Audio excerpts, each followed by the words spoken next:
Friend, જય માતાજી, જય દ્વારકાધીશ. સ્વાગત છે તમારા બધાનું આજના એક નવા બ્લોગમાં.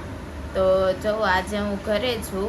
આજે મને મજા નહોતી ને એટલે હું સ્કૂલે નહોતી ગઈ અને અત્યારે જો હું નાસ્તો કરવા બેસી ગઈ છું. જો અને મારી બેન અને મારા મમ્મી બંને કામ કરે છે. જો મારા કૃષ્ણાબેનને લેસન કરે છે. જો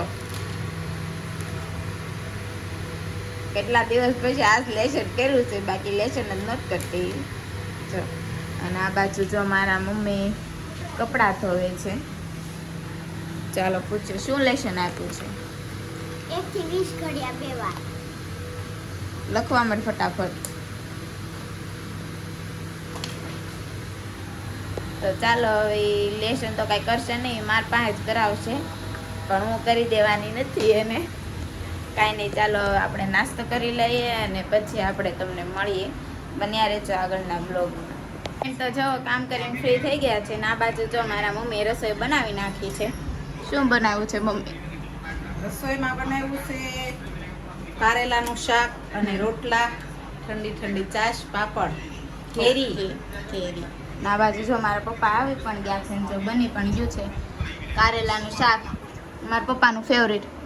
જો ફેવરેટ શાક મારું કારેલાનું.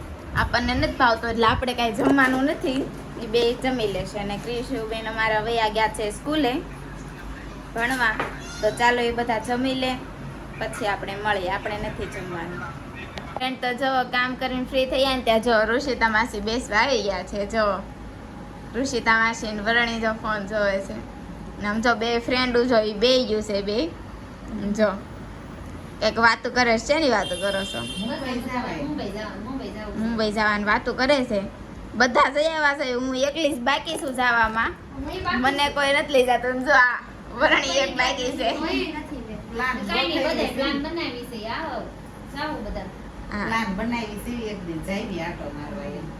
જો અમે બે વધારાના ને અમે બે બાકી રહી ગયા.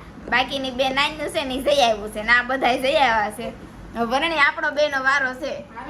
જાવું ને? હા આઈ ને તો આમ જો બે જો બેસી ગયા છે, વાતો કરે છે.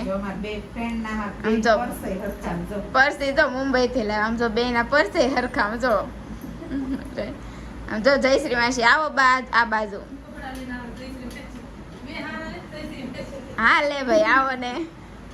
તો જયશ્રી માસી આવ્યા છે. જો અગાસી ઉપરથી કપડા લઈને આવ્યા છે. જયશ્રી માસી થાકી ગયા. જો શું કરે ઓલા બે હુઈ જા. જો બધા બેઠા છે. હવે ઘડીક આપણે પોરો ખાઈ લેવી, આરામ કરી લેવી ને જો હું પેન ડ્રાઈવ લઈને આવી છું મારી માસીની કેસર જોવાની છે. તો કાંઈ નહીં, ચાલો હવે જોઈએ અને ઘડીક બેસીએ આપણે. તો જો બધા જાગીને જો ચા બનાવી નાખી છે. જો બધા પીવા બેસી ગયા છે. જો કૃષ્ણાબેન અમારા આવી ગયા છે સ્કૂલેથી. જો બધા ચા દૂધ વાળી છે. સાવિના મને ચેન ના આવે. જો ભાઈ એને ચા વગર એને ચેન ન આવે. ના બેન નહીં તેમ જોઈ સ્કૂલેથી આવી ગયા. શું કર્યું સ્કૂલે? લખાયું. આવતા વેત ફોન લઈ લીધો છે. ફોન બીજી કાંઈ વાત જ નહીં. કાંઈ નહીં, તો ચાલો આપણે હવે ચા દૂધ પી લઈએ ને પછી જવાનું છે માર્કેટમાં. કંઈક આમનામ શાકભાજી લેવા જવાનું છે. તો ચાલો હવે ત્યાં જઈને આપણે મળીએ. તો જો હું આવી ગઈ છું માર્કેટમાંથી ઘરે અને અત્યારે આવી ગઈ છું ધાબે, કેમ કે થોડુંક એડિટિંગ ને વિડીયો અપલોડ કરવાનો હતો એટલે જો ધાબે આવી ગઈ છું. બધા બેઠા હતા પણ એ બધા નીચે વહી ગયા છે. અને હું તમને કહેતી હતી કે ધાબે જો અમે લોકોએ પતરા નખાવ્યા છે. તો જો અહીંયા સુધી પતરા નખાઈ ગયા છે. અને મારા મમ્મી ગયા છે મારી બેનને મૂકવાની જ ડાન્સ ક્લાસીસમાં. તો ચલો એ આવતા જશે અને આપણે શું કહેવાય કે રસોઈમાં બનાવવાના છે થેપલા. તો ચાલો એની બધું વસ્તુ તૈયાર કરવાની છે. મારા મમ્મીનો ફોન આવ્યો હતો. તો કાંઈ નહીં, ચાલો આપણે નીચે જઈએ અને બધી વસ્તુ તૈયાર કરી નાખીએ. ફ્રેન્ડ તો જુઓ આજે આપણે બનાવવાની હતી મસાલા ભાખરી, પણ મારે થોડીક મિસ્ટેક થઈ ગઈ. લોટ થોડોક ઢીલો બંધાઈ ગયો ને એટલે આપણે બનાવવાના છે હવે થેપલા. આ બાજુ જો મારા મમ્મી થેપલા વણતા જાય છે અને મારે જો તળવાના છે. તો ચાલો આપણે થેપલા તળી નાખીએ. અને મારે છે ને ભૂલ થઈ ગઈ કે લોટ ઢીલો થઈ ગયો, એટલે જો માતાશ્રી થોડાક ગુસ્સે થઈ ગયા છે. માતાજી ગુસ્સે થઈ જાય ને, તમે મસાલા ભાખરીનો લોટ બાંધવાનો કીધો તો થેપલાનો હાવ ઢીલો બાંધી દીધો, પછી આ થેપલા કરવા પડ્યા. પણ આપણે ભાઈ લોટ પહેલી વાર બાંધ્યો છે એટલે આવડે નહીં. અને મેં એને કીધું કે તું મને શીખવાડજે, પણ એ બેનને ફોન આવી ગયો ને તે થોડીક એની ને મારી બેયની મિસ્ટેક છે. પણ હાલા કરે, માણસથી ભૂલ થાય, કાંઈ નહીં. ચાલો હવે આપણે તળી નાખીએ. તો જો રસોઈ બની ગઈ છે ને જો બધા બેસી ગયા છે જમવા.